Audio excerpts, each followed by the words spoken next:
Hi, I'm Chris Roberts. I'm the project director of Squadron 42, and I'm sitting here with David Haddock, the lead writer. Hello. And also Sean Tracy, the director of global content, who's overseeing both Squadron and Star Citizen. And we're here to talk about the Vertical Slice, which we just premiered a little earlier today on the holiday live stream. So here we are, opening up in Odin's system, and we're sort of establishing the scene and catching us up on the story. Dave, do you want to?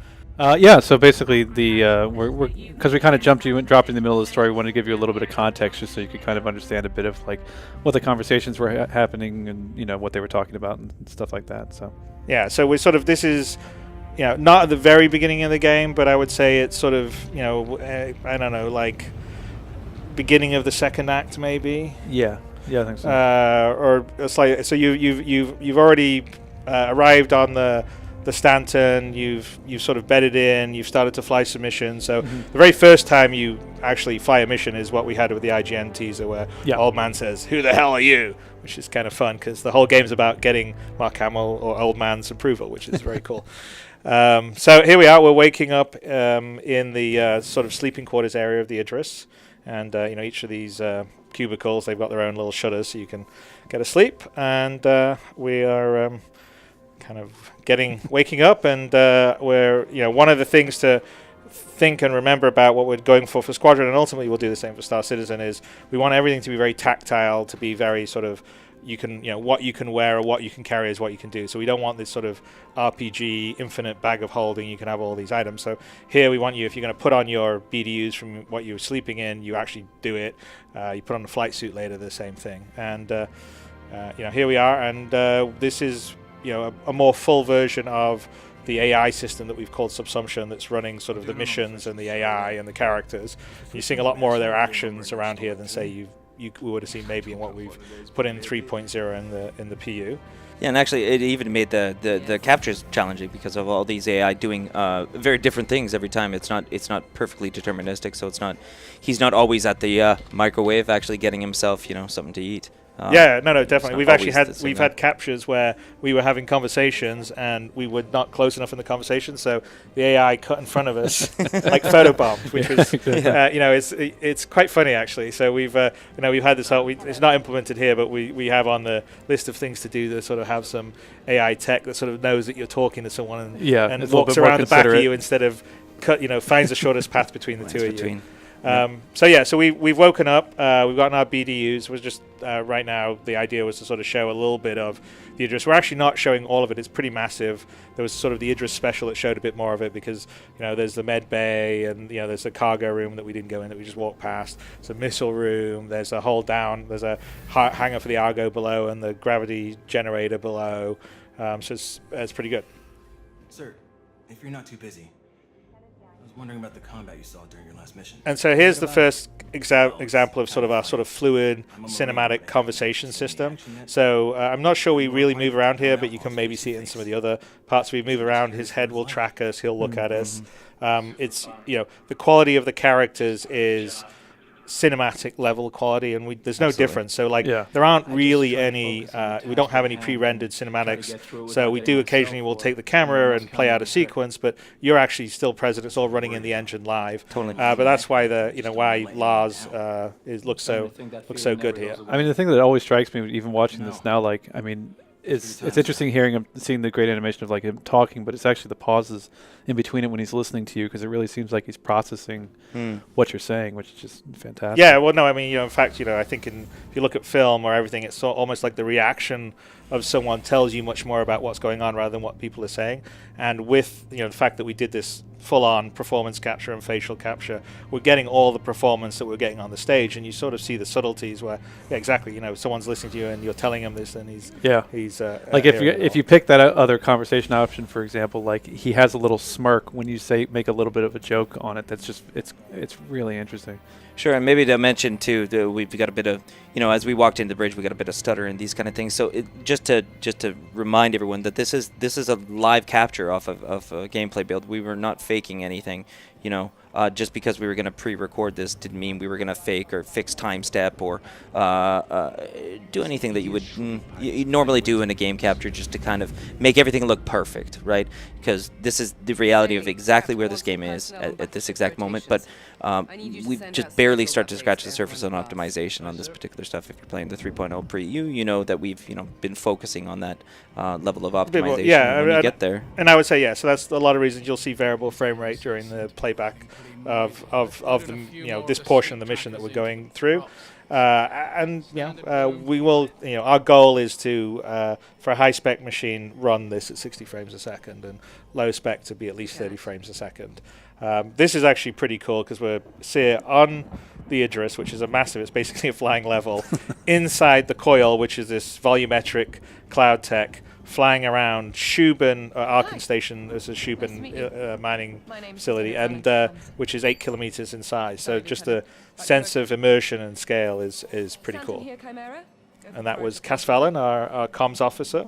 Yeah. That you have some theories about, Dave? Or no, she's just straight professional. It's just says hello, but then gets back to her job. And so here we are. We're going to head down now off the bridge. And so the bridge has access on both sides, stairs on both, and there's the elevator in the middle that we came up. We walk past, a Marine on guard, and part of the basic subsumption, there's what we call wild lines. So they'll see you, they'll say hello.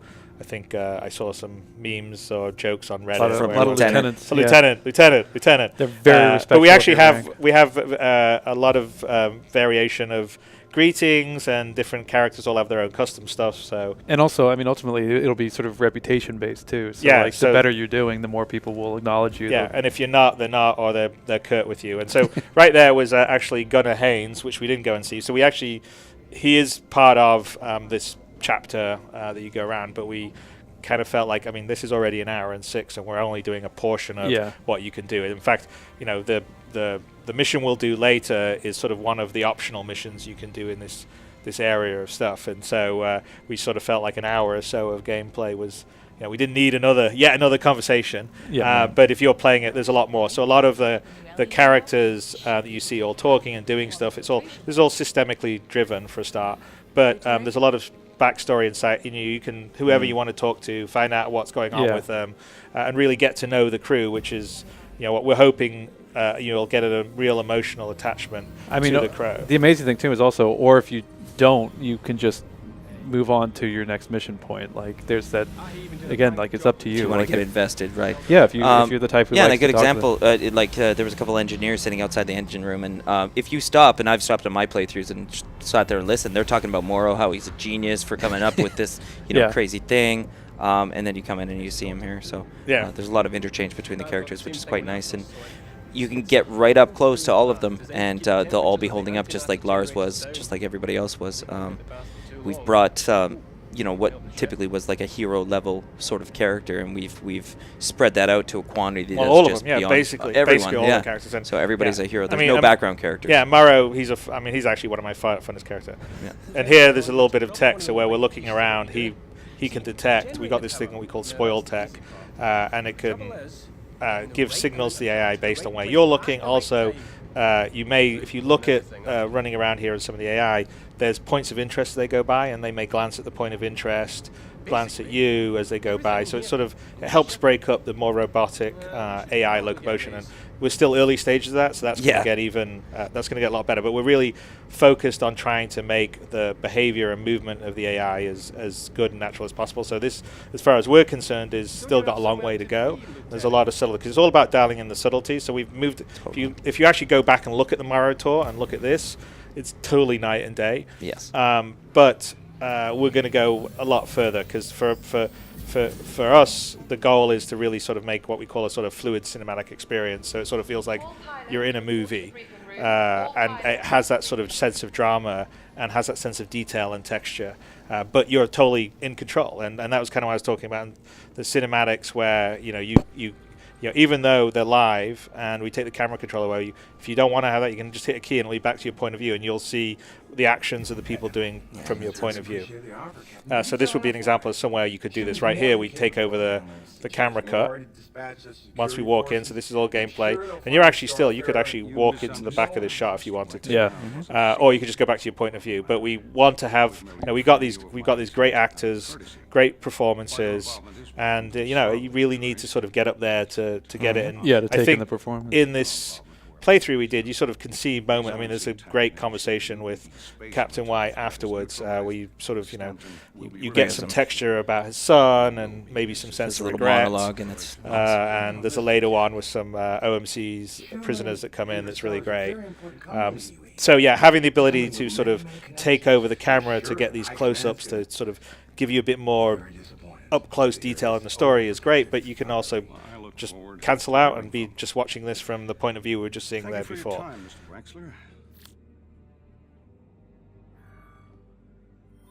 Well, you were right, Colton.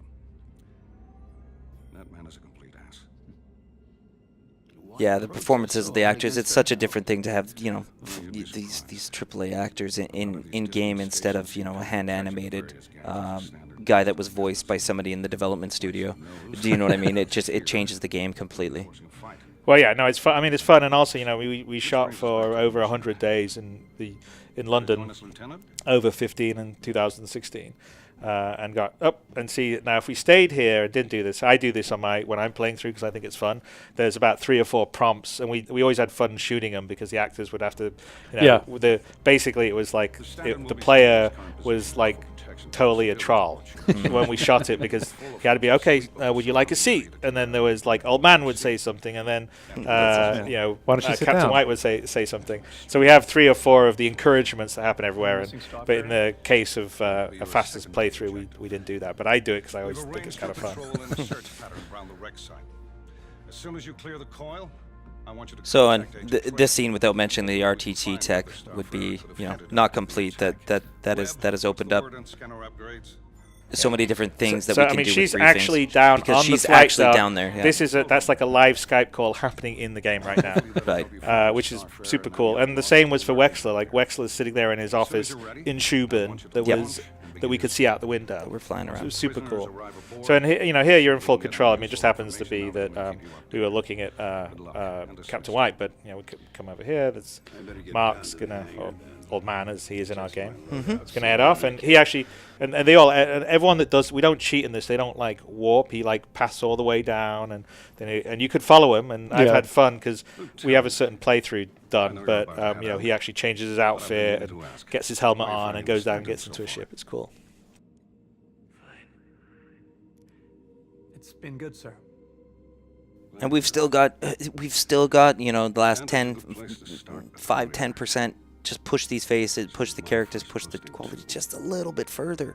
But that last little percentage will always take the time, and we could do it infinitely. There's people. Yeah, I mean, I think we've got some tech that we're talking about doing on the heads and the faces, where there'll be some additional simulation beyond what we just have captured. And it's meant to be subtle stuff, and all of these things will make be the subtle. muscles and stuff be better. Yeah, it's kind of like skin jiggling on top of the muscles, as well as the blinks.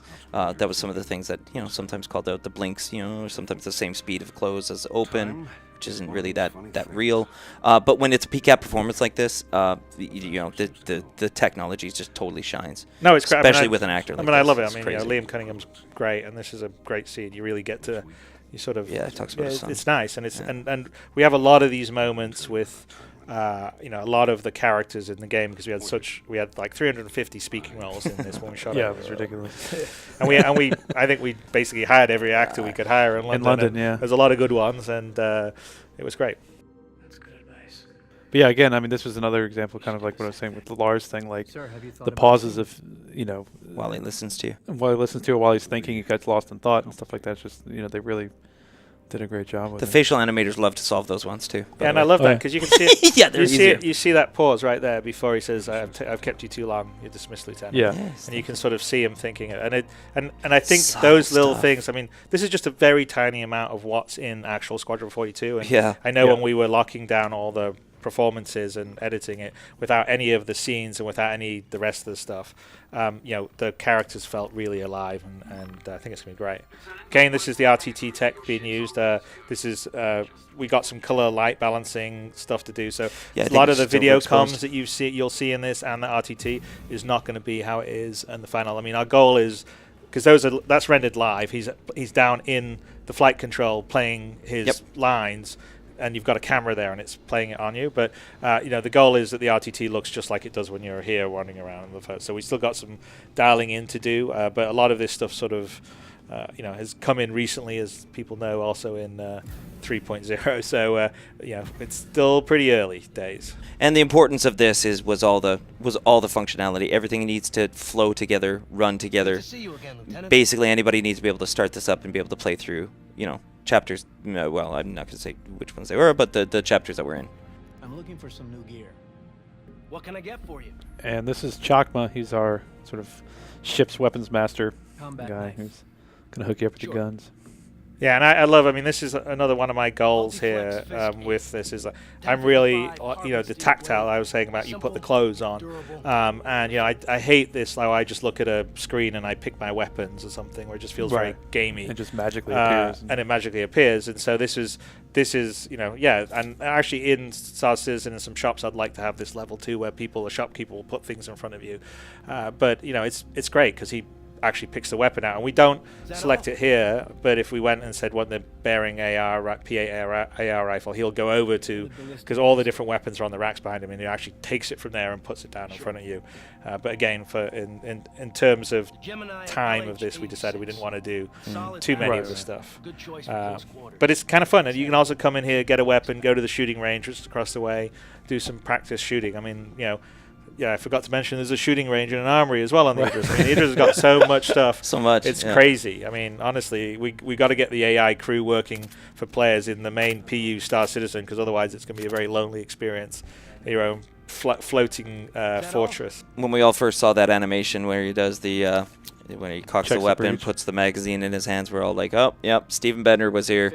He definitely was the very, very and this flamboyant. This is kind of a fun movie reference, and it's actually an Easter egg, and really the Easter egg, well, I'm not going to tell you how you get it, because it will not be an option from the beginning when you actually play the proper game. But we thought we'd put it in here for fun to say that. Yeah, it was kind of too much to resist if you're walking up to a gun guy and asking him for weapons. Yeah, exactly. Throw in. And by the way, there's quite a few fun Easter eggs in Squadron that we're not going to talk about, and I'll be looking forward to seeing everyone discover within, I don't know, the first day or so it gets released. Yeah, there's one in particular that I have a feeling you were thinking about that I'm dying to know if anyone discovers it, because it's going to be awesome if they do. Yeah, no, I'm sure they will. This is today's gaming, and it's true. Everyone shares everything online, but we had some fun with it. So let's say we all have similar movie tastes and made some nods to it.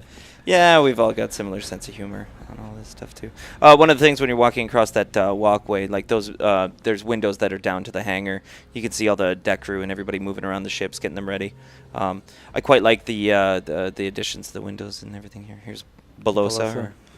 Yeah, infamous Mop Man. Best thing about everyone being at battle stations. He's a bit more than he seems, isn't he? Yes, yeah, exactly. Well, I mean, also in the mopping is a bit more than it seems. Well, I mean, in fact, we don't have the mop tech working fully yet. But, but he is going to pick up the subsumption stuff is he can pick up his bucket, go around and actually clean up puddles and stuff. Yeah. And that's all like kind of procedural. So that's almost done here, kid. Just a few last it'd be cool. It just makes the place more alive. Yeah, totally. We've had a skirmish with the OMC, and you've seen how they fly. So again, just little bits that jump out at me while we watch this. Right, we're going to improve some of the hair. We're going to improve some eye convergence, definitely in these. And there was an animation hitching there. I mean, a lot of this stuff we've gotten the stuff in because it's sort of the proof of concept vertical slice, but a lot of the dialing in, the subtleties of it, we haven't had the time to do yet. Of course, we will be doing.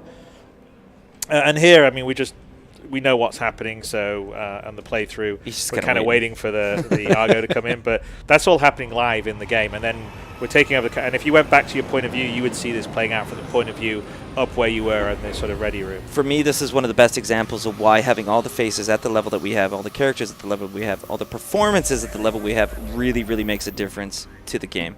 Because this is you get real invested in this cutscene. You can see some subtle emotions that are really, really hard to communicate from a game character. For example, being in charge but scared at the same time. Yeah. So you can see these guys are hauling these guys out. The first, it's pretty easy, and then they start to get a little bit nervous and these kind of things. But yeah, I mean, again, You can even see it on their faces. Like Yeah. to be able to read a face like that is a tricky thing in most games. No, I've never been in one of these. It's nice. Not as nice as a Bengal, but nice. Move it. Oh, come on, clear out. Yeah, it was actually fun to shoot this on the day. Wasn't Oh, it, yeah. Dave? Yeah. OMC's gonna have to teach you screw tops some manners. Are you looking to start trouble? Yeah, maybe a couple eye darts in there, and that would be good. It's close. It's so close. and he actually popped around a bunch. great He actor. appeared as a bunch of different characters. Yeah, he's a great theatre actor in Yeah. the UK, and we have some other fun smaller And then roles here that he comes had. the big guy. We got to make the Argo kind of come up just Yeah, a tiny bit. Well, he's big in real life too. So. Yeah. Yeah, Ain't like we're gonna be maybe here long. 6'6" or something. Ain't like they're gonna be here long either. What the hell are you all going on about? It's very simple. We're OMC. And OMC belongs to Sato Khan. And Sato Khan doesn't like people messing with his things, you got me? Sato Khan? Is that your boss? Are we supposed to be scared of him or something? Yeah. Neuer, run up to the holding cells. Make sure everything's ready for us. I don't want to move them through the ship until we have... See again, it's just the Yeah. subtle emotion, right? Aye, sir. You don't usually get that. For you three. Well, yeah, I mean that's when you've got the performance capture. Yeah. You know the actors can play and they can do this Running stuff. together. You need good actors because Absolutely. they're sitting there in grey suits with camera rigs on their heads. So they got to Yeah. pretend they're Holding on a station. spaceship and coming out. But if you have good ones, then you can really get the subtlety that you got with that, which is great. And that's all the way through, which is, I think that's what's going to make it different to what you've seen before. Now, and also, by the way, if I decided I didn't really want to see that scene play out and I just came out of my point of view, old man, while that was happening, went and pathed to his locker, opened the locker, put his flight suit on, and then headed off down to the flight deck and gotten into his Gladius at the front. And you could see that. You could just say, I don't want this thing's happening over here, I'm not interested in that, and turn around and do that. And I actually did it on a couple of playthroughs just for the fun of it.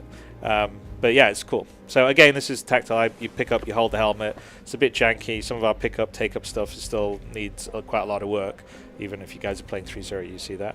There's a couple of the Marines heading off to the brig. And the engineer, engineers never in a rush. Yeah, they fix things on their own time. Exactly. Yeah. That might have been Tannen, I think. Those He was Marines, though, definitely they were running for it. on a break. Yeah. That Tagaka character, too, I'd be remiss not to mention that the character team had a lot of fun with that, because typically we try to share bodies and meshes all we can, but with this guy, nope, he was going to have to be a big guy, huge arms, big tattoos, huge neck, it was really fun to make that character. He's the most interesting Yeah, and I got one to write that we've a done for a while. tattoo doc, which is always fun. Yeah, there was a whole story behind Yeah. the tattoos. Yeah. Like before he was a criminal. And it's great. Like the ones he got on quarterdeck while he was in prison. And Hey, finish the work on your scanner. It should help you track down. And that Sophie's got some great Fly safe. eye rigging that happens. Just again, some of these subtle emotions I'm just not used to seeing on them. So Sophie Wu does a great job of. So we Webster. could. I always, when I do it, I inspect the helmet first because I think that's fun. Nice. And then I put it on, and there's a flip we could do, and then we'll get it. And again, this is another example of, we're in. This is live gameplay. It's sort of trigger because we don't control old man, so we want to sort of show off the fun of that Top Gun launch kind of thing. Yep. Totally. So we trigger that. But if you wanted to not deal with that, you could hit the key and be just sitting here in the cockpit watching it all happen in front of you, rather than the more cinematic stuff that's happening. Sure, and then CTAL calls you from no. So the ATC either up there? from the point of view here or seeing this, but this we're going for a cinematic feel. So I, personally, I think this is how I would see it. I think a lot of players would do that. But if you don't want it, you want to be all point of view, then you can have that too. And we still, our sort of space lighting still has a ways to go, like the live sort of dynamic GI that we're working on isn't in quite yet, so that will add a lot to. And also with all the camera cuts, we're turning on and off certain lights, we're opening doors, we're doing all this stuff in real time. And again, because it's not in a video, this is all actually in the world right beside the player happening. So there's just a bigger challenge with it.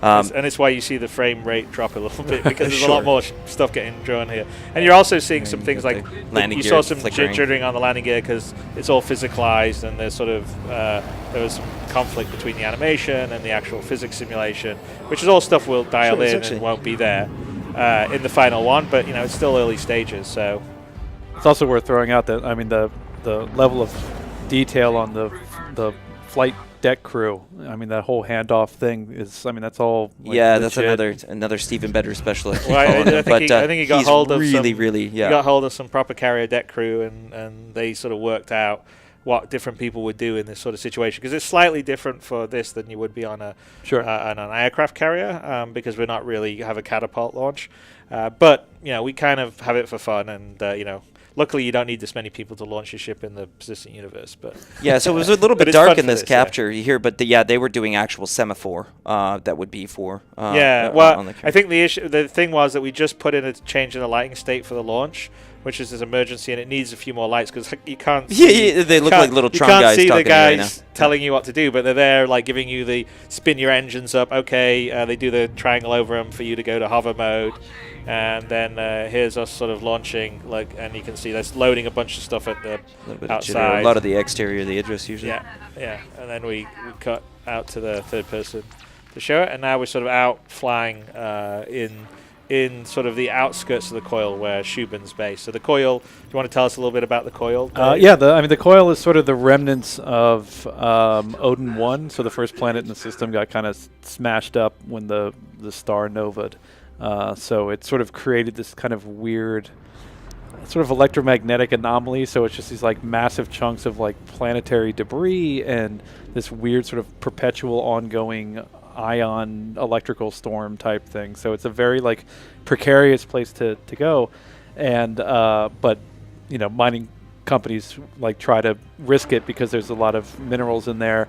But also criminals use it because it's so dangerous that people won't follow them in there. So it's a very kind of sketchy. Right. And the OMC's base is kind of in the coil. Yeah, so I think the coil, like we were looking about 10,000 kilometers in radius, so about 20,000 kilometers in diameter, about 10 times the size of one of our sort of Earth planets, like it's been exploded, because we scale things down, which is our Earth planet, like an Earth-style planet, would be about 1,000 kilometers in radius.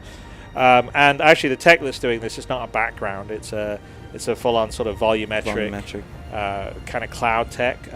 Well, you can see the lighting coming through. That's the biggest challenge: is the volumetric lighting through such a structure. And the graphic guys have been working on it quite a lot, and it's still coming along. And it's also early days. I mean, like the issue that we have here is it doesn't handle the scale that we need to go for. The big as I said right now, I think this is maybe about 800 kilometers in radius, not 10,000 kilometers in radius. Yeah. So the further version of the tech will allow us to have different sizes and scales of sort of VDB clouds or whatever. Mm-hmm. And we use this open VDB format, which is sort of it's a voxel format. It's a voxel format that does the sparse. It was actually first developed by DreamWorks to use in the one where they go to the clouds with Jack the kitty. The Antonio Banderas movie. My kids watch it all Puss the in time. Boots? Shrek? Yeah, Puss in Boots. Oh. Puss in Boots, and they go up to the giants land in the clouds. Huh. Anyway, but that was where the VDB was first developed by the team at DreamWorks. But we use it because it allows you to sort of define where the voxels are, and you don't have to have a regular grid for it. Right, and we could run it through our resource compiler in real time. So they export basically a frame from Houdini or FumeFX or something, some crazy level of sim. And I liked it because a lot of people will think this is just a skybox, and actually I think it's right about here that we go into quantum and you actually see the thing's not a skybox at all. It's an actual fully volumetric thing. And I've never seen anything quite so soft in a game. normally when you have volumetric clouds and these kind of things, it's the edges are never soft. You always see this undersampling or lines and some sort of blend. But yeah, it's some of the best I've seen. Yeah, and like I said, for the final one, the much more scale, there'll be ability to have different sizes of it and a lot more put together. So you'll actually have a lot more of it and a lot more activity and a lot more sort of animation in terms of like lightning and stuff going on in the background, and it'll also be different depending on. That's when you really get a good feel. So you for get a it sense there. of that Yeah. will be full volumetric, and it'll allow, because we have this whole progression where there's outside the coil, on the edge of the coil you go deeper, and as you get more deeper it becomes more and more dangerous. It's like going into the eye of the storm basically. And then one thing I just call out is some of our UI is and our HUD stuff. It's all very early. We rolled out a little bit here for the 3.0 stuff, but it's all a bit clunky. It's going to get better because if I was criticizing this portion of it, it would be mostly about kind of the feel in the cockpit. How easy it is to navigate, use your different devices. So that's all something that we have to spend a fair amount of time dialing in for Star Citizen, but also for Squadron, and there'll be a big focus this coming year actually to really sort of dial in the feel of being in the cockpit and flying it, because we've been adding so many features for Star Citizen itself that we have a lot of the sort of subtleties of the feel side of things have been neglected, but it's now, as a lot of the features are in place to allow us to do this sort of stuff, we've got to get back to making that aspect of it work well, and that would include like the traversal here. So like you add to your sort of first navigation point, like a nav point, like a wing commander, and then the next one to go towards the Starfarer, and you should see that sort of animate in as your nav point. Once you get to it and that you've got there, it would say, okay, now here's the next one, and here is actually kind of fun. This is a Nathan Dearsley special. Oh yeah. No, because he's like, I really want to make the traversal to arrive at the Starfarer wreck kind of interesting, and how about these two huge massive asteroids that are interesting, kind of close to each other that you have to fly between, which is what we're doing here. Yeah, and I think you're totally right on the situational awareness for the players, kind of the big thing that we'll continue to work on, and it's not exactly the hardest thing either. It can easily take a backseat as you're developing features, tech, figuring out ways to put this in, figuring out ways just to get this stuff working, and then from there you make it feel a little better, make it play a little more fun, give the player the information to make those decisions. I feel like this year we spent a huge amount of time just rolling out a lot of tech and features and trying to get them basically working in a basic sense. And this coming year there'll be more features and tech, but also there needs to be a lot more polish for what we're doing in Squadron, definitely, because we're trying to obviously want to get this in people's hands, but also for Star Citizen itself. And again, here's another example of a sort of cutaway to establish the scene, so you can come up and see the reclaimer and who's piloting it.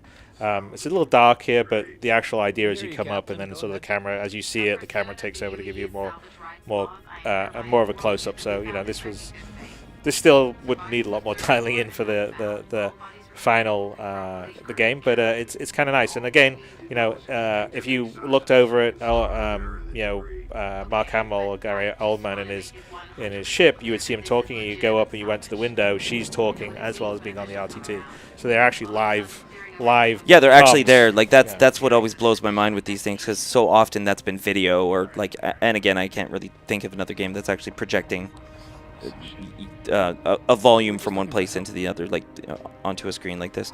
And even her performance is quite good. Again, and she was not even like a top tier sort of character that we had to do. This was this is kind of a side quest, a side mission. Yeah, she's and also that's not even her face too. Like, no, that's right. That's actually that's a combination of a couple NPC faces plus one of our HR director's geometry. No, we actually there was actually, I can't forget the name of the actress, but she was really good. But I don't think we scanned her. Was the only, I think it was okay. But I think the thing is, we have quite a lot of heads and faces that we scan, but we haven't processed them all yet. So a lot of time, like you'll see it in terms of some of our slavers, or say Donna Atar here, we kind of put an NPC head in while we're waiting to have the head finished or built out. But like, so for instance, when the OMC Prisoners came out, those three guys, those were the actual actors that we had, and you can really sort of see it. And we just have so many. I think there was in terms of scanned heads, there was way over 100 scanned heads, Yeah. and we still got a lot to Plus, finish we off. might even scan for It's more. more the sort of secondary characters now, because all the main characters and even obviously all the A-list cast is there, but then also the B kind of characters are mostly there. And now it's the smaller parts like the pilot of the Reclaimer that you come across and stuff like that. But again, here's where I think the user experience, the UI for the traversal isn't there at the moment, and it needs to be. So the one thing in this playthrough, we kind of know where the points are because we sort of constructed it. Yeah. But from a new user standpoint, you wouldn't really Totally. know. And so that's all sort of detail and polish stuff that we're starting to work on. But the point of the vertical slice was really to put the different elements that you would experience in the game together, All right? the So it's features, like aboard the ship that you're based, interacting with the crew, the sort of emotional side of that, then the flying, then the running around on ground and doing it all fluidly, not having a loading screen or a transition animation or anything like that. So that was kind of that is what the vertical slice is really about to show. But a lot of the detail and the subtlety and the fluidity of it, will get dialed in as we finish off Squadron this coming year. Arkin Station. Shooting base, right? Yeah, they got hit by the old sea. They attacked the station. Trio's performance is quite good too. That place is huge. We were able to stop. I'll start mentioning performances. Everybody's performances. Yeah, well, happy she's with- yeah, she's a the great actress that actress. plays Trio is really good. She's, I don't know, UK folks probably know her from Poldark. Right. But I think she's we're just lucky to have a lot of really great people. Yeah. It's fun. No, I mean, and again, it's like all, whether it's major characters or very, very minor characters, like people really. I feel like people. Huh? One of the other things too is this is about halfway through the game, if I'm not mistaken, or so. Oh, you mean in the story-wise? Yeah. No, and it's not halfway through the game. Or It's before that. It's probably just about a bit before third. About a third. Yeah. So just to mention that that's why there's really no player hand holding at this point, right? You've already gone through your learning how to use the nav map, learning how to do things. So that's generally why there's not a ton of that either. Yeah, no, we But there is still basically readability So what happens is when you first arrive on your posting, which is the UE Stanton, we have a fair amount of missions that you run, and during those missions, we sort of in the game itself teach you how to do things. Yep. Old man sort of coaches you, and you sort of learn all these basics of scanning and traversal and combat, and then by the time you get here, you'll have learned them all. So. That still doesn't excuse the fact that UX and UI can be better, but yeah, that we construct it because I hate these whatever you play Call of Duty and you got to go to the shooting range. Like I don't want to go to the shooting range. I want to get into the story. It's a little overt. Yeah. No, and I don't like the overt training. Well, either. we tried There's to a also. great I mean, video we tried to online be a little bit more cognizant of that, where it's like the people will ask if you want help. And if you say yes, then you can do it. Because people have been playing Arena Commander and stuff like that. So it's sort of a unique experience where like they can enter into this game being fully aware how to do things. Everything in the ship. ship. No, it's true. Actually. Yeah, and then so I'd like to point out here one thing that didn't make our vertical slice. We're kind of a little bummed about it. We had a whole sort of scanning. There's a whole radar and scanning stuff that you are not seeing here that almost made it, but didn't, and we kind of ran out of time.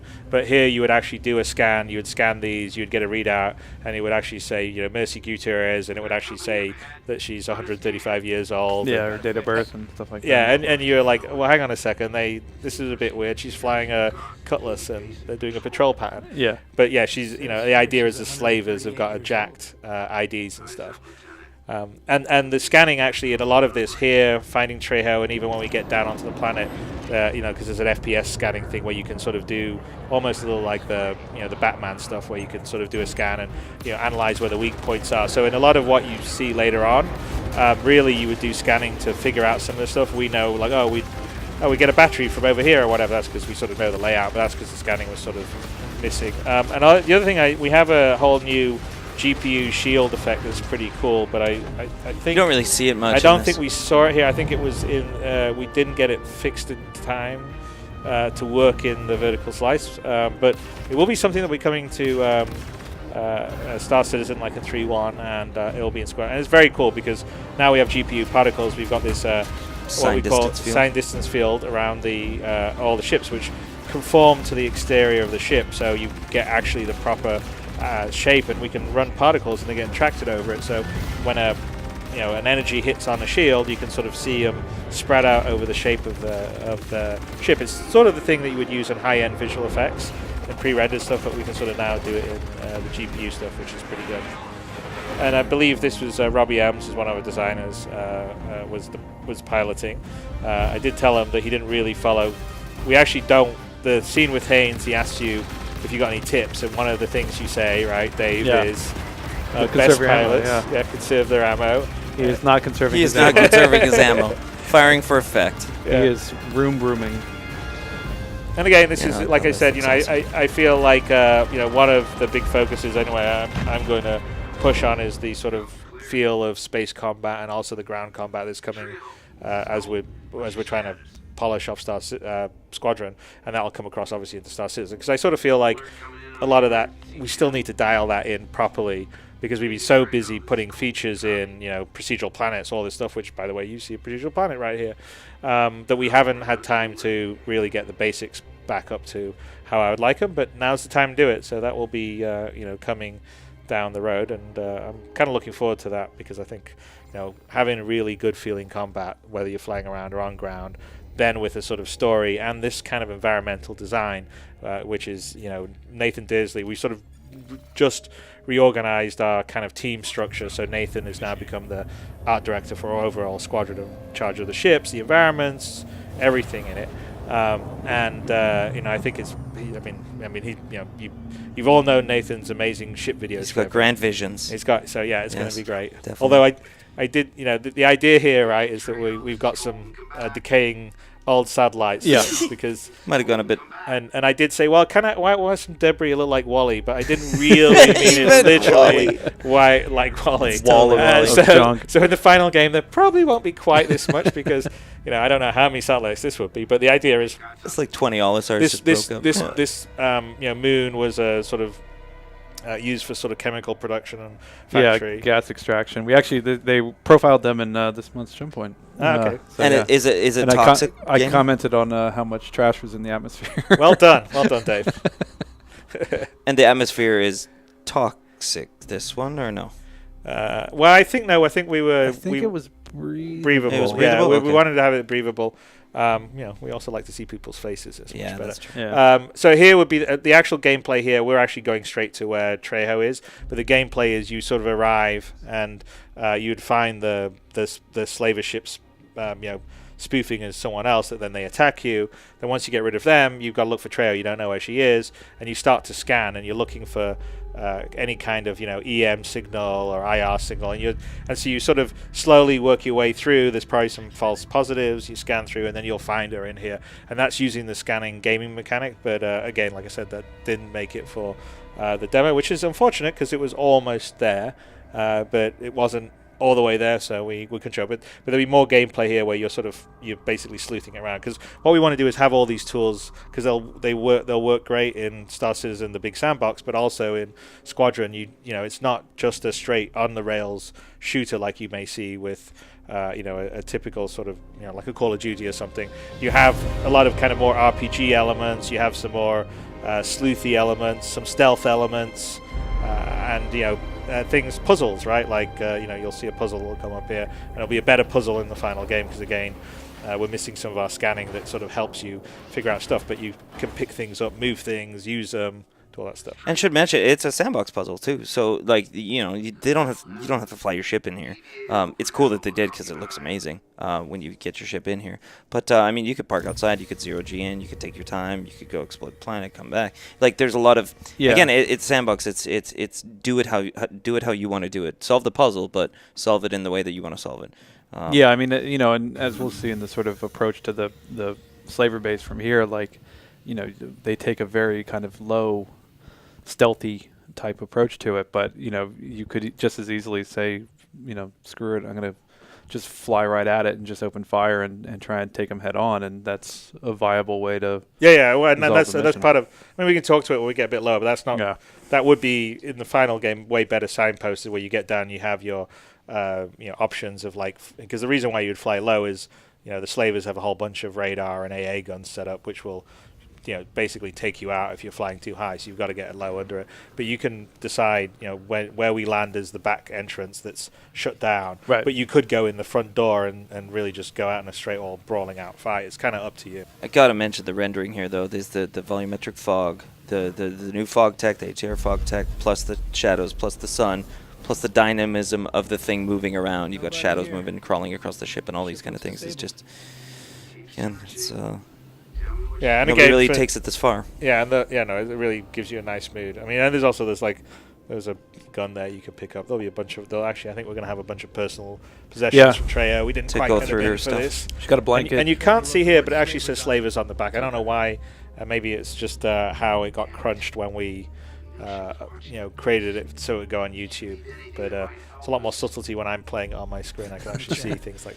And we're still dialing in the RTT things, especially in the interior of the helmet. So that's now like an RTT projected into the helmet glass. So that's, just move the positioning probably a little bit. It's a little washed out right now. Yeah, and we're actually missing. We got some sort of a first-person glass shader that we're going to use for your visor and your cockpit. It'll be subtle. It won't be as heavy-duty as the glass shader you see from third-person, but it'll give you a slight feeling of being encased in glass, which I think will be useful here because you don't really feel that there's a helmet on here.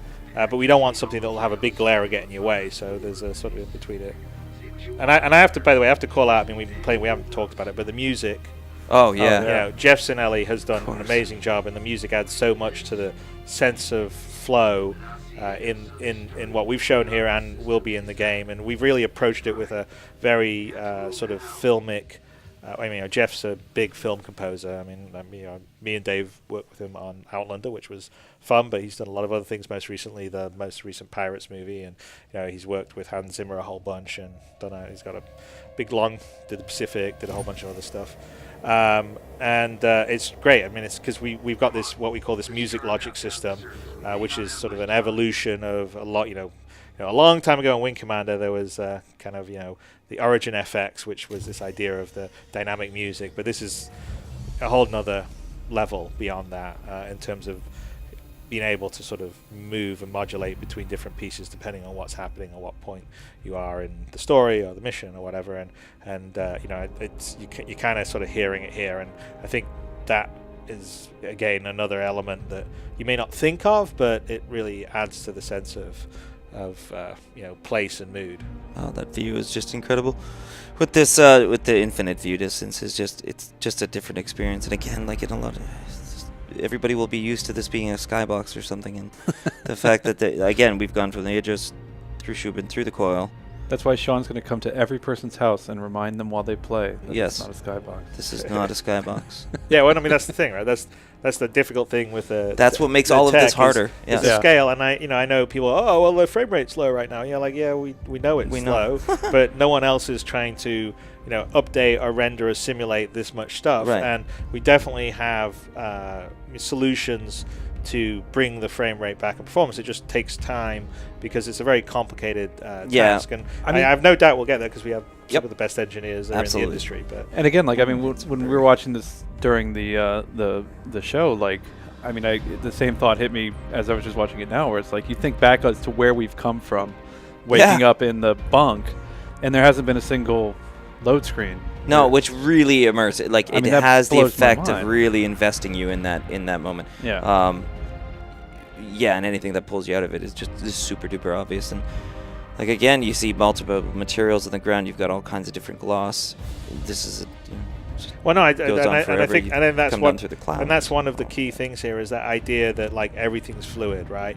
So the whole story is fluidly lived out from your point of view, and there are no loading screens, no canned animation while you go to the next level, and that's not something that you normally see in a game, and you certainly don't see it at this level of scale, so I think when you get down and you start to actually play it, that will be one of the things that will make Squadron really special. Yeah, I really like the debris coming down from the atmosphere. That's a fun thing. Yeah, well, I mean, there meant to be these bits of the decaying satellites breaking off and coming down, and then you would sort of get an indication about the AA guns because they're sort of shooting the ones that are getting close. And then here, like again, our sort of radar and contacts thing isn't happening. But if you got closer, you would sort of see the indication, a signal of the AA guns, and the fact that you could potentially getting in radar range, and then see that's why you would want to duck down low. So this is sort of almost the idea with it in the final implementation is it's almost like a stealth approach, like your Solid Snake or someone doing. Yeah, but you're trying to keep low and keep out of the sight, get out of the radar. And if you get up too high, suddenly you'd feel the radar pulse against you, and if you're too long, it'll detect you. So then you got to drop down. Totally in line with what you were saying before, which is just the readability of the player. Like for example, I'm sure people watch this and go, "Well, why the heck is this guy flying this low? This is kind of a dangerous approach to make." But yeah, it's a dangerous approach because it's under the radar, like literally under the radar. There's AA guns firing. There's these kind of things. So this is a choice that the player will make should they want to approach it like this, not guns blazing and trying to take out a whole bunch of turrets or something like this. So it's definitely something we have to work on in terms of the readability. But again, we just wanted to get it all together so you had a full playthrough experience. And then it's a matter of us playing these a bunch of times and going, oh, actually, yeah, we need to tell that a little better, or we need to inform the player a tiny bit more. Look this direction, move this direction. Yeah. Well, I mean that's what I was saying. Like they sort of, the HUD read and all the rest of the stuff in terms of like your traversal and where you're going, or whether you're getting a radar signal or like you're getting scanned or anything. Yeah. We would sort of need that. But yeah, I love this. I mean, this stuff. Where he's following the pipes. Well, and also just the feel, right? The clouds, definitely. the sun in the background, and here's sort of a cutaway where we're cutting away to show. And this is why you're flying under the radar, exactly. Yeah, exactly. And if you actually went up, they would be shooting at you and stuff like that. So, and it is a sandbox, right? So you could try to risk it. Yeah, sure. Yeah. You can make it. But that's like it's a still from a movie or something. It's fantastic.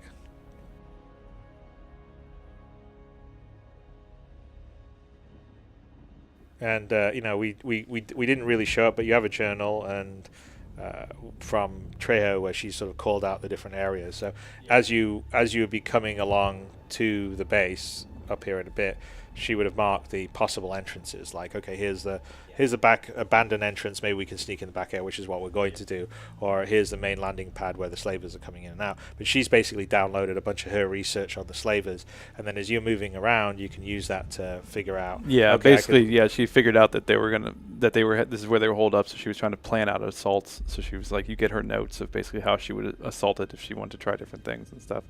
And then once you see the specific things that she's calling out, whether it's the AA guns and stuff, you can access her sort of journal notes about that type of thing and hear commentary. And all the stuff here on the Gainy Moon is all the same technologies that you guys are having in the PU right now. Basically, this is a procedural planet with all the procedural ecosystems, procedural object placement, and like we've talked about before, still we like to be able to allow the designers, allow the environment artists to go in and to hand place this kind of stuff, because in the end, even without the hand placement, you're not going to get exactly like what you're seeing here. This is they've authored this so that the approach crafted, is really nice. I mean, this is crafted plus procedural, so it's a nice thing to combine.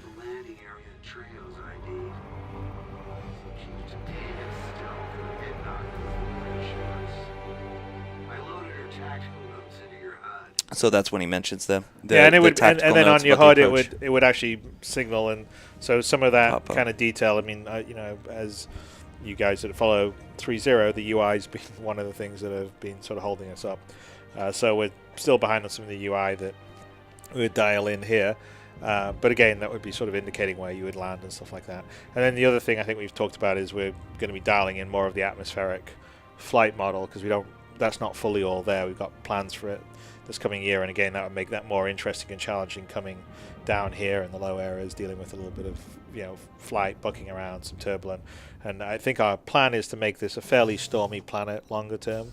So we got some weather tech that's going to come online down the road that would also be, almost think of kind of the approach in for Aliens when they were coming in. Yeah, the LV Hadley's Hope.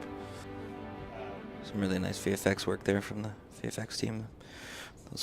The smoke particles are really nice and volumetric. So this is sort of like the seat, the shut off back door. There is an access, but maybe there's a way we can sneak in. Shields offline. Weapon systems offline. And by the way, we're not really using it. The personal inner thought allows you to exit your seat now, which is how you would access emotes and various things that you wouldn't normally see to interact. It's more a thought, like, oh, I want to leave the seat, or I want to salute to this person.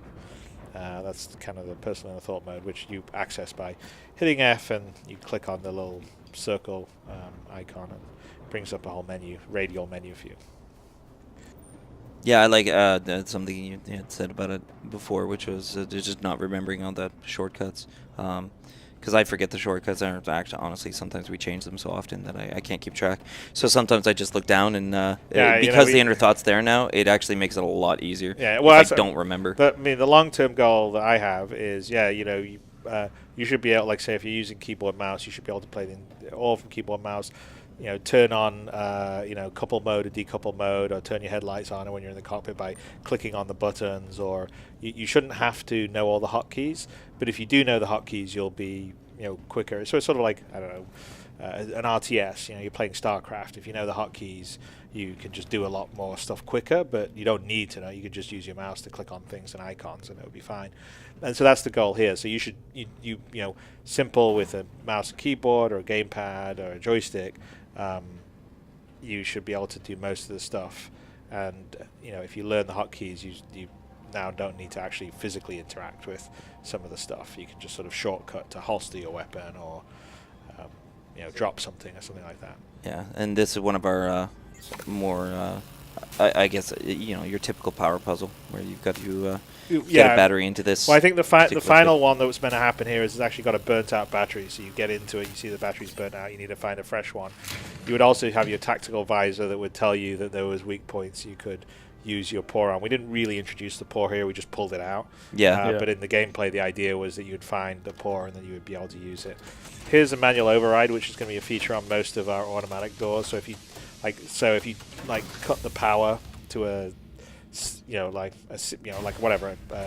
space station or something, you can lock all the doors down, and then they have manual overrides. You can open them manually like that. So it's another way to potentially mess with people or breach or whatever. We manually override it to get out of that room, and now we've got to find a battery. Sure, you can probably get AI stuck up or something like that if you're ever gonna. So, and I think in the final day this wouldn't be quite as like a walkover, and there's a battery right there on. But yeah, I mean, this would be a puzzle. You'd use your tactical visor, you'd scan around, you'd be looking for an energy source. If you get an indication of that, it'd be a lot more hinting, right? And then there's some power over here. You go there, and then you would take it, and then do what we're going to do now. Because I'm sure watching this fresh, you're like, well, he knows exactly where to go, exactly what to grab, and yeah, it's true, he does. He knows exactly where to go and exactly what to grab, but we'll inform the player a little bit, but not lead him right to it. Yeah. I mean, this is simple things like green doors, red doors, and that kind of stuff. It's still early days as far as dialing all that in. This is, again, vertical slice to sort of indicate how all the systems work together. But yeah, so this is the idea. I mean, the idea is it's not always flying and shooting things or running around on foot and shooting things. Sometimes you have to do puzzles. So the puzzle here was to figure out how to get the power back on. Again, you could get the key, go back to your point of view, and this could all happen from your point of view. But we do nice cinematics to show off the great scenes that we have. Yeah, and to give the sense that little player, the player a sense of accomplishment in that moment, right? Because it's a tiny little victory he's just made. So yeah, victory. And the other thing that we don't have in at the moment is the plan is to have a sort of kind of 3D visor map. So in areas, as long as you get the schematics of the download, which in the case of Trejo you would get it, so you could sort of see where you were generally in the area. So it's kind of like a local 3D map, and that would the radar's not actually going to be really in the middle down there. I think we're going to put it on the top right, and the radar would actually switch from this circular thing to this kind of to the 3D sort of one. Wireframe schematic of where you are, and you would see a pulse of you, and if there was people near making noises, you would see pulses of them. So if anybody's played Zelda Breath of the Wild, in those Divine Beasts, you have this kind of 3D mapping, and that's exactly what we're looking at. It's make it a lot easier to navigate things like the address and these kind of things without getting lost. Yeah, well, because the address, I mean, I know it because I've done it so many times. Yeah, but when you're first on it, it's so big, you totally get lost. Again, you probably wouldn't just go straight to this panel. You'd actually go to the door. You can't open it because it's on lockdown. And we're actually going to put a shawl over that, I think, a cloth, and then you have to pull it off, and then you would, go on and turn, interact with the UI there and turn off the map, the lockdown mode. And now you've allowed to come out as a sort of side approach into the main chemline facility. And I'm not sure, we used to have someone here that we... Yeah, we used to have a guy shift. that we would take down right Well, here. I think the idea You'd be was when the attracted by shutters open, they get attracted, and they would come into the room, and you'd wait for him, and you should then try to kill him. But I don't know why he wasn't there. He's gone for a little while. He'll probably be back in the future. We still haven't dialed in the full encounters here because the on the foot combat AI is still very early stages. So we've got a lot of the some of the early basic behaviors, but a lot of the subtlety we really want to ultimately push that to be as good as anything else that's out there, maybe even better in combination with some of the more living the life Sims kind of stuff that we have, which you see on the Idris, so it's I'm actually looking forward to having that come into play, because most shooters, when I play them, it's pretty simple stuff. I mean, they start shooting at you, they go to cover, they'll pop out of cover and they shoot. Maybe they go to another piece of cover when the cover gets compromised. Maybe they try to flank you, but not necessarily that much. But having them working in concert and being a bit more tactical, and also hey, someone should run away if you've killed 5 of their buddies. Maybe one of them was like, hell, I'm getting the hell out of here. Yeah, that drives me nuts in games and in movies where They're it's like very committed to their job. I mean, you watch John Wick and you go, why does that guy think it's going to go any different for him than the other 50 people John Wick just went through? So no, I'd like to try to get a bit more, it'd be fun, a bit more personality. Like some people they're committed and some people aren't so committed. And we'll see a glimpse of it a little bit later on once we the fight pops off. But there was already some nice details that they were starting to get in, where it's people blind firing over the tops of cover. Well, we've got a whole bunch of Steve Bender. I mean, we actually overran the number of animations the engine supported. About a week or two ago. There's over 32,000. Right. So we're gonna. Steve's got so much stuff that we've captured and plans. I mean, I've got no doubt at the end of the day, when we get it all fully dialed in, it'll be a really, really nice experience with all the AI. And before that, great. That was another example of a puzzle where we cut it out and then we carry it, move it around. That's sort of the grabby hands, tactile stuff that we want to get in. And there'll definitely be stuff along that lines throughout the game, and a bit more obvious, because that's the game that if you looked at the approach here, you put your tactical visor on, it would tell you, okay, here's a potential weakness, back entrance. Here's the front door you can go through, and it would sort of mark out on the tactile visor, then you make your decision of how your approach is. Yeah, but again, it's very much up to you how you wanna get in there. So we got some nice takedowns here. Yeah, and again, we still have a whole bunch of dialing in and the locomotion moving and the animation for that. Here we go. It's so dark. Yeah, but you could have just snuck behind the guy, for example, walked in here, but there's no guarantee he's not walking in behind you or something like this. So it's a much better thing. So he talks about the victim. He looked up for maybe half a second there, but this is actually a cryo room. This is where they actually put people to sleep, basically. Yeah, you can see the sort of coffins later on, but yeah, that's basically where the slavers kind of kidnap people. They bring them in here, and then they sedate them and put them on ice, and then go sell them. To the Banu. To the Banu, in this case, yeah. Because slavery's perfectly fine for the So Banu. yeah, here's the guy who I think is doing it right there. You get a very brief glimpse of it, but... Yeah, no, unfortunately this was, I think if... it was really Sean was playing this, we would play it as not as good FPS players. This is like someone going, okay, I'm going to take everyone out right away. But we would probably spend a bit more time showing off the various. Sure, yeah, he's playing it like he's playing bullet competitively. rain, blind fire. Yeah, exactly. He's not dolphin diving or anything yet, but I'm sure he'll get there. Bunny hoppins. But that's a very, very quick bit of combat here, and like Chris is saying, the AI is still getting worked on. A lot of it is like readability sort of things. So like those guys should be yelling out from behind cover, I'm in cover, or reloading, or he's moving out to the right. Well, they actually do have some of that. Yeah, they get killed within about 2 seconds. Yeah, you're not hearing it. There's some of the poor victims. You gotta throw some beer in there too. Yeah, and a lot of this, I mean, there's a lot of, it's not all fully in here, but there's a lot of sort of implemented triggers. If you went there, you look at it, you'd say something, or you can Trejo's notes, and later on, once you've rescued Trejo, you go and sort of clear out all the slavers, and she helps you, and she has a lot of comments on everything as it comes along. So this is showing off another sort of traverse approach, where he was in combat. He went into one of these closets and then saw there was a vent down there that he could jump down. And if you've got too many AI guys coming at you or something like that. Yeah, well, that's kind of. I mean, that's in this particular case, there was several levels of reinforcement. And, coming in. And we decided to get back into stealth, go out of eyesight, and move around. And so again, this is that. It's the. Stay alert. You're here somewhere. Kind of solid Snake aspect of it. Very. And the environment team, man, spared no expense down here. This is just dirty. Phenomenal work.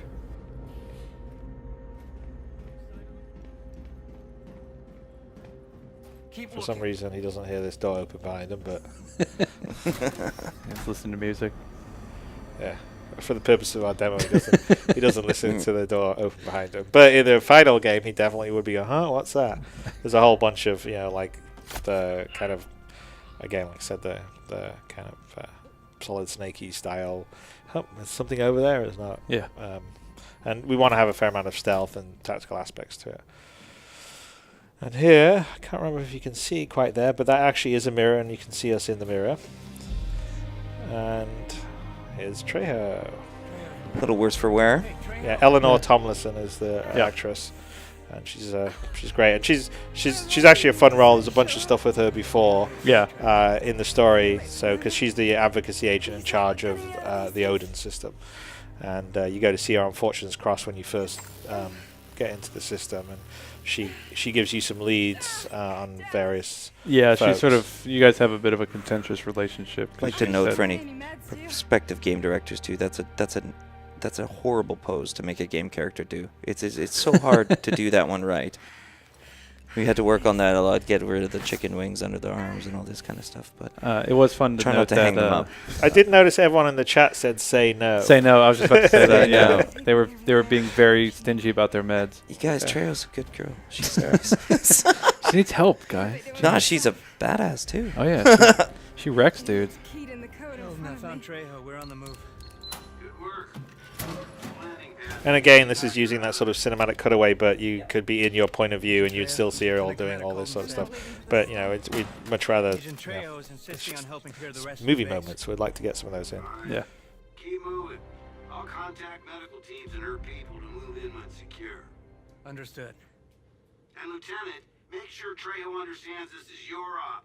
She goes off again like there's a backstory to that. Yeah, there's a little. Oh, looks like this is your and show. that last bit of facial animation still was never done. Yeah, we got to get that. And there you go. That tongue up so that was lips, the Squadron 42 vertical slice from the holiday live stream. Thank you very much for listening to us ramble on about it. I hope you enjoyed it. And thanks for your support, everybody. Dave, you want to say anything? No, thanks for watching, and hope you enjoy it, and can't wait to show you more. Yeah, same here, and just thanks a lot for supporting us and letting us work on this fantastic project. Okay, well, it's that. All right, so thank you very much, and have happy holidays, everybody. Happy holidays. Bye.